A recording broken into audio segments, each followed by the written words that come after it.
Sweet Science Brothers, it's your boy Av, and I'm back with some more boxing for you guys today.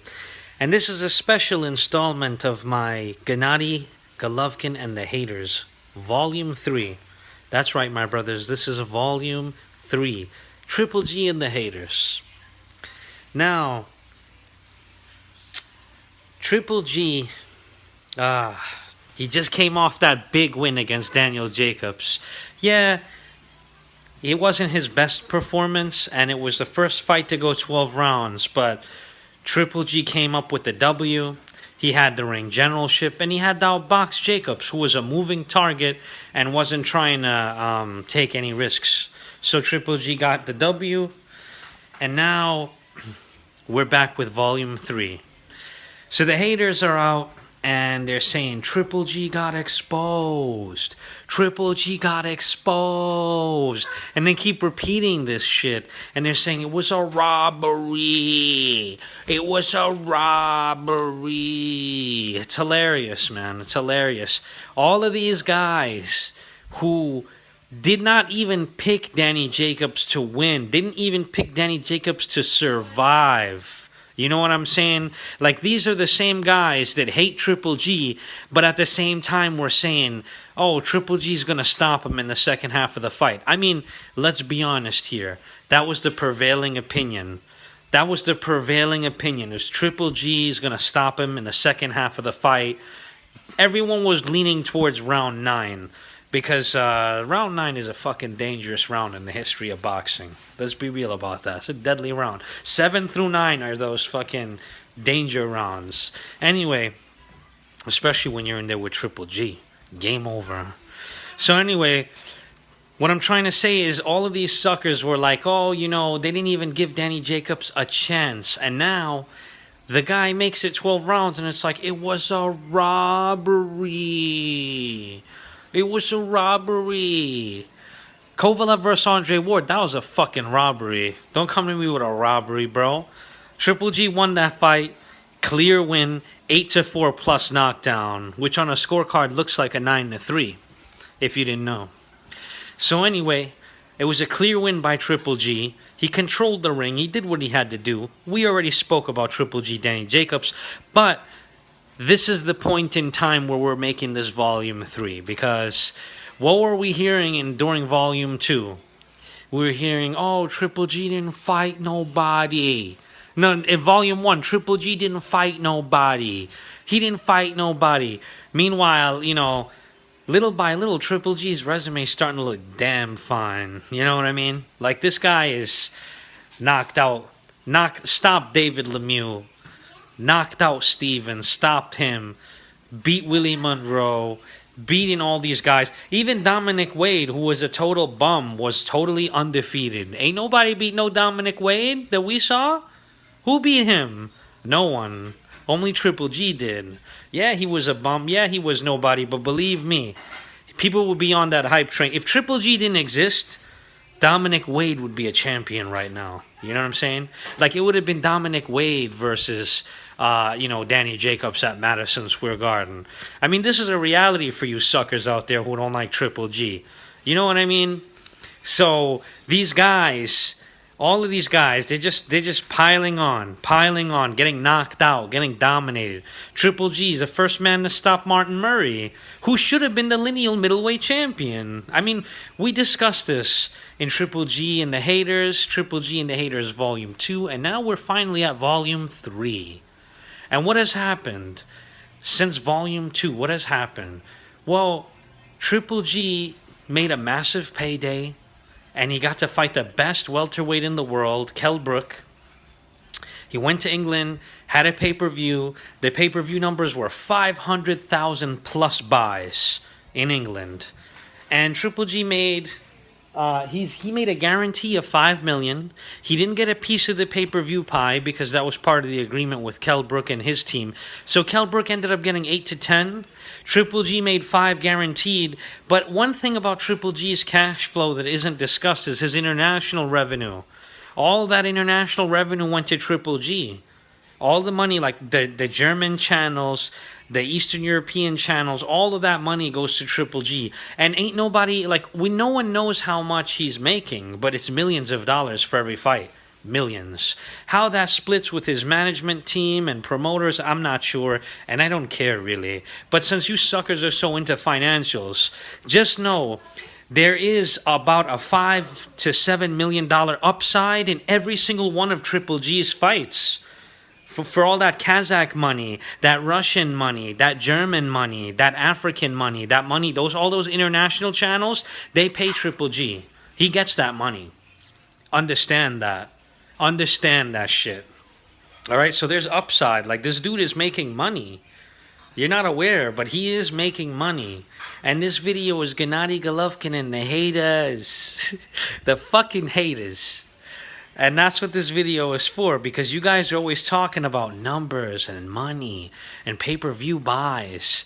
I mean, even pay-per-view wise, it's like, okay, he made all that money with Kell Brook. It was supposed to be Chris Eubank Jr., but that motherfucker couldn't find the pen.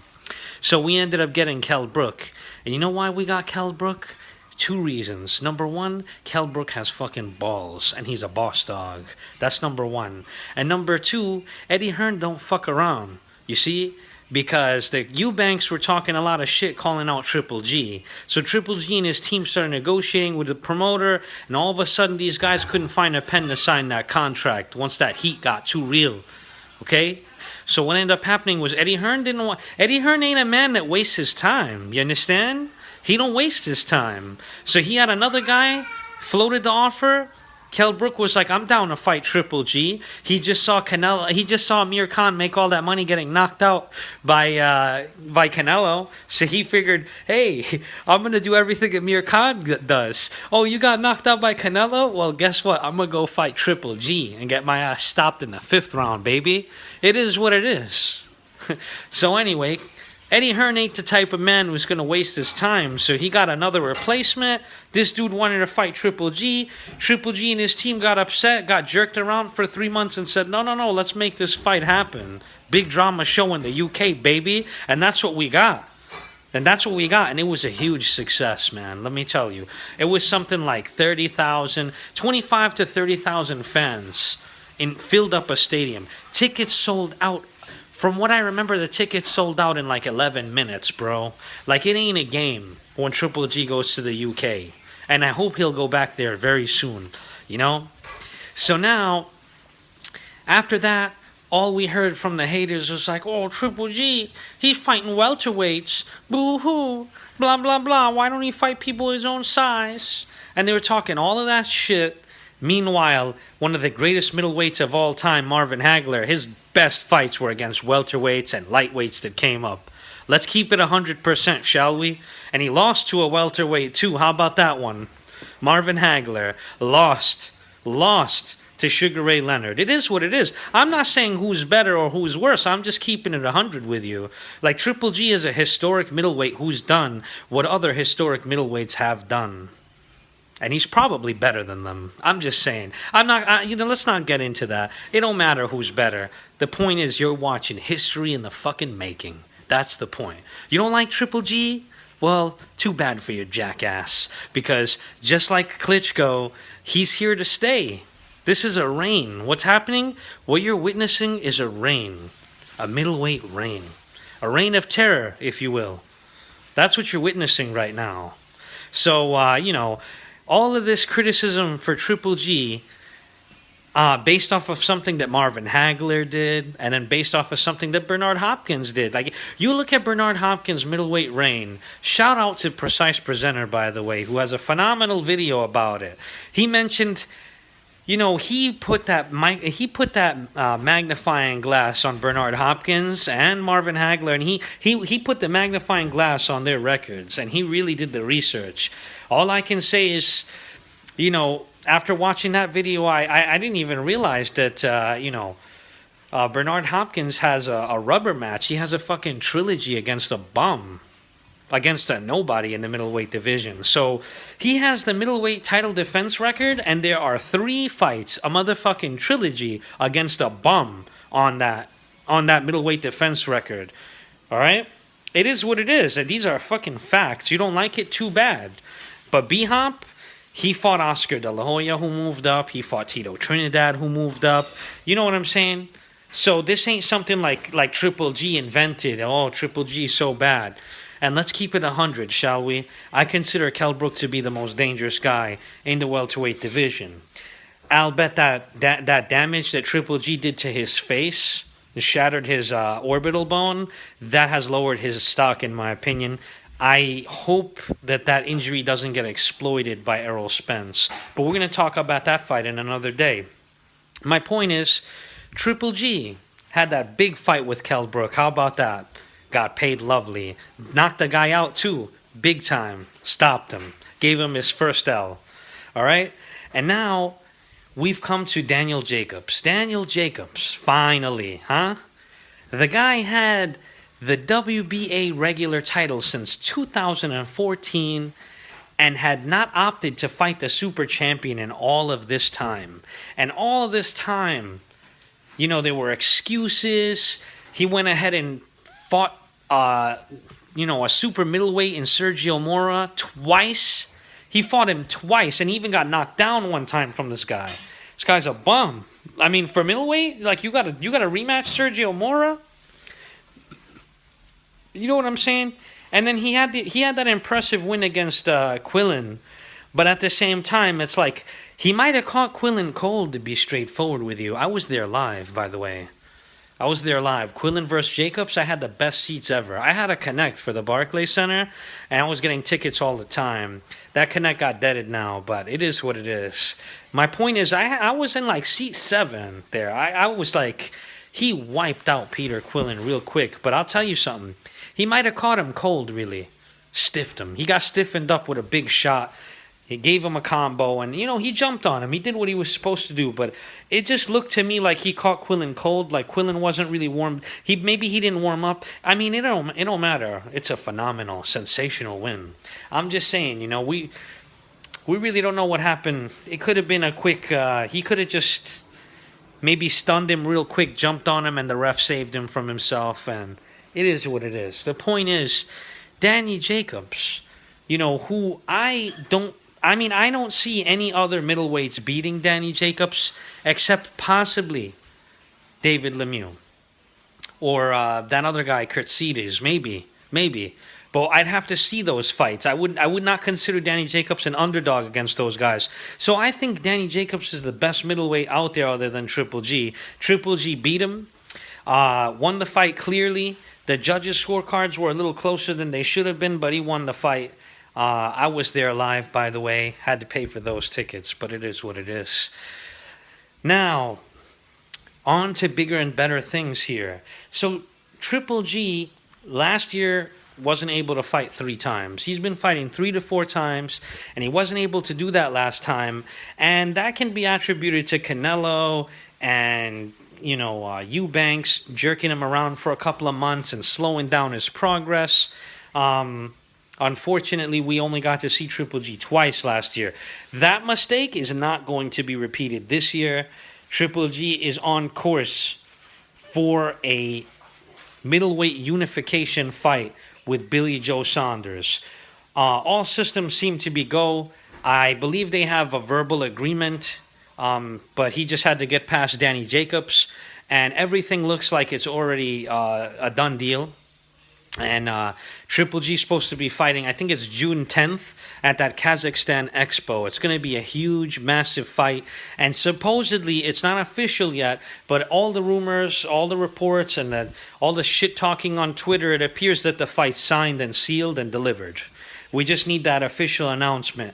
But Triple G unifying that final title in his home country of Kazakhstan. And let me tell you something. That's going to be in 100,000 plus stadium, dude. I hope it is. I'm assuming it'll be in an absolutely gigantic stadium. And so Triple G will be the unified champion. And Canelo and Oscar and that whole Golden Boy, Tran Boy team, okay, they are like sweating bullets ever since they heard that the Saunders fight is pretty much a done deal. All they've been doing is talking shit. There's an article on Boxing Scene. There's multiple articles in several websites. You can look it up. But basically, Oscar De La Hoya said that if Triple G fights Billy Joe Saunders, the Canelo fight is a no-go. Like, it won't happen. It totally won't happen if he fights Saunders. Meanwhile, you're going to go fight Chavez, and you might lose that fight. But we're supposed to hang on and see what's going to happen in that fight, huh?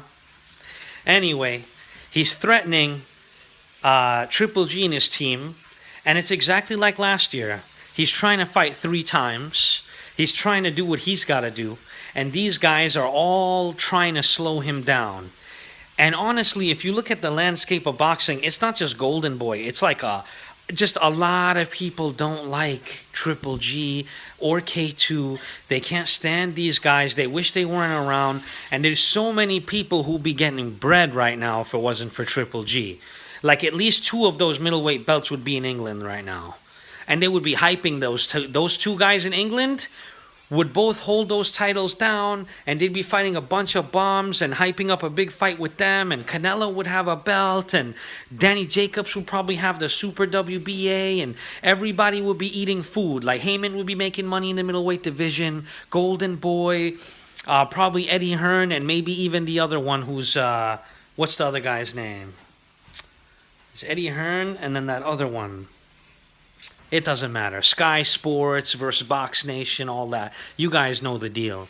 The point is, all these guys would have their own man, or their own piece of that title, and they'd all be making money.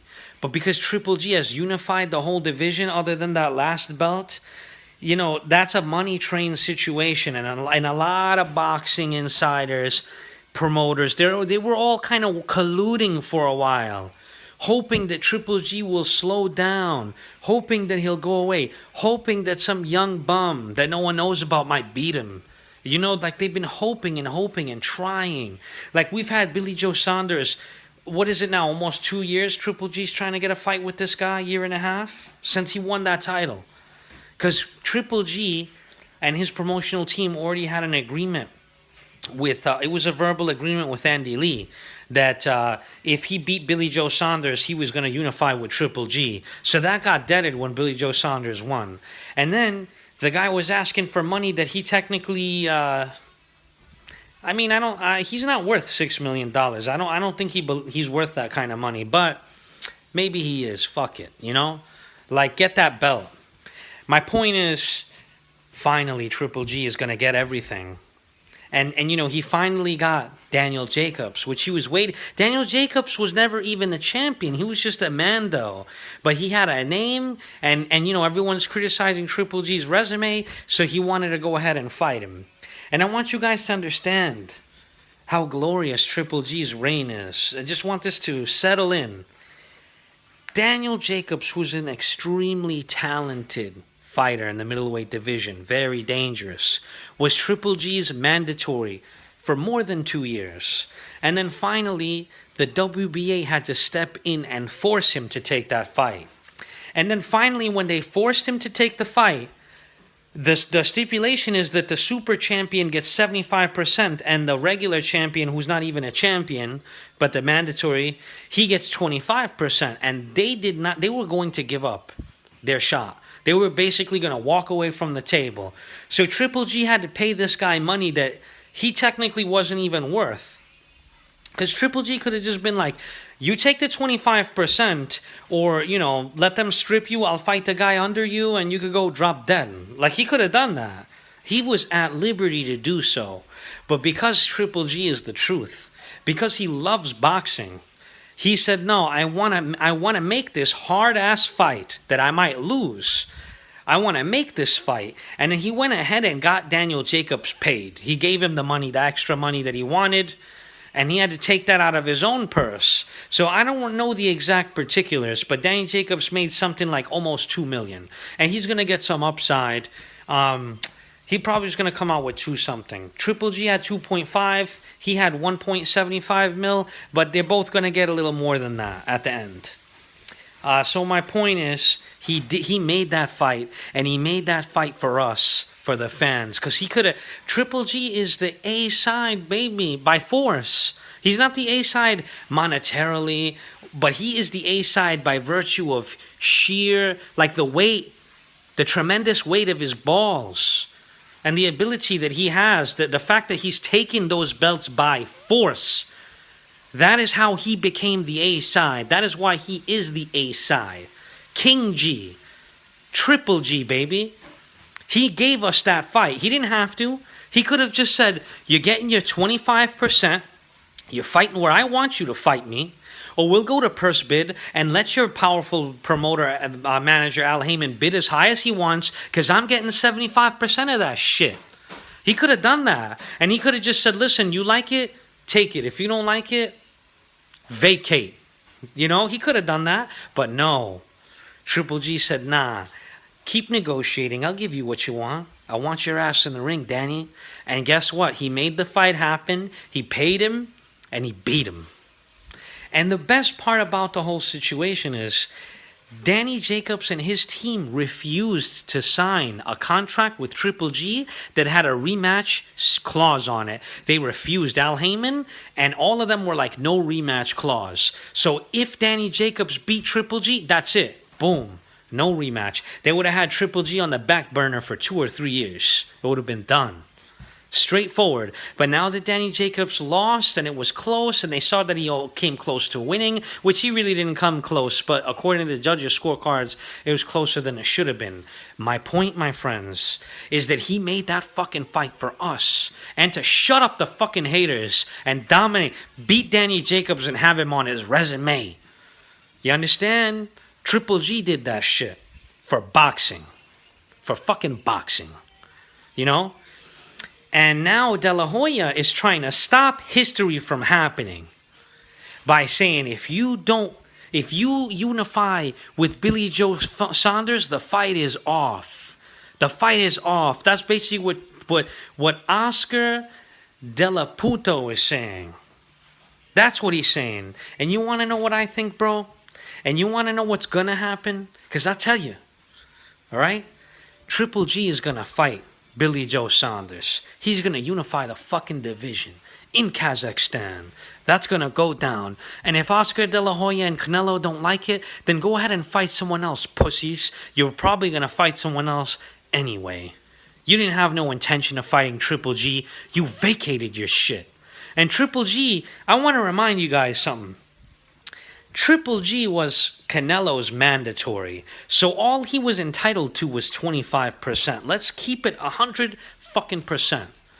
Triple G was only entitled to 25% of that split there. And Oscar and Canelo didn't want him to get that. And you know what?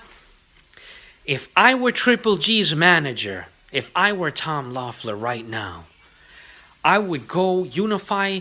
I would unify with Billy Joe Saunders, and I would tell Oscar and his team all negotiations are off. They are off. We're going to unify, and after we knock this guy out in Kazakhstan, you're going to have to become our mandatory, and you are not getting 0.5% more than 25. We don't give a shit about your fucking pay-per-view numbers. We don't give a fuck about you. You're either going to be our Mando, you're going to get 25%. 25. You know why? Because I got all the belts. Go ahead, you go fight Daniel Jacobs. You go fight David Lemieux. And after you fight them, fight another one of them. Because you're not getting a shot unless you accept 25%. Because Triple G to A side by force, homie. That's what I would do. I know they probably won't do this because, you know, they want that big money. But I'll tell you something. He should do it. That's what I would do. I would tell them, like, you know what? We have all the belts. If you want a shot, you're going to have to be our mandatory. You're getting only 25%. And if you don't like that, just continue having your little fucking catchweight fights. Don't worry about it. Make your little Mexican pay-per-view money. No problem. Enjoy your life. And Triple G will have, Triple G will have at most, after he fights in June, expect Triple G to have about 6 more fights and retire anyway. So, I mean, if I were Triple G, that's what I would do. I would unify with Billy Joe Saunders. I would break Bernard Hopkins' record. I would A-side every motherfucking body. After After this guy, Billy Joe Saunders, Triple G should A-side every person he fights. He shouldn't give anyone more than 20-25% of the purse. And he should make them all fight in a fucking small ring, too. He should A-side the shit out of everybody. That's what he should do. And that's what I hope happens. And I hope you haters enjoy another 2, possibly 3 years of Triple G absolutely dominating the division. And let me give you guys a crystal ball. Let me show you something on my crystal ball here. Expect Triple G to have Billy Joe Saunders, Jermell Charlo, possibly that Japanese fighter Hiroto Yamada, Chavez Jr. Yeah, there's a lot of big fights. Eubank Jr. might come around because there's going to be nothing else for him to do. And he might end up fighting James DeGale. You know what I'm saying? Go up and just beat the shit out of James DeGale real quick. Anything can happen. Just look for Triple G to shine, and shine big time. You understand? That's all for now. This has been another presentation of Gennady Golovkin and the Haters, Volume 3. Peace.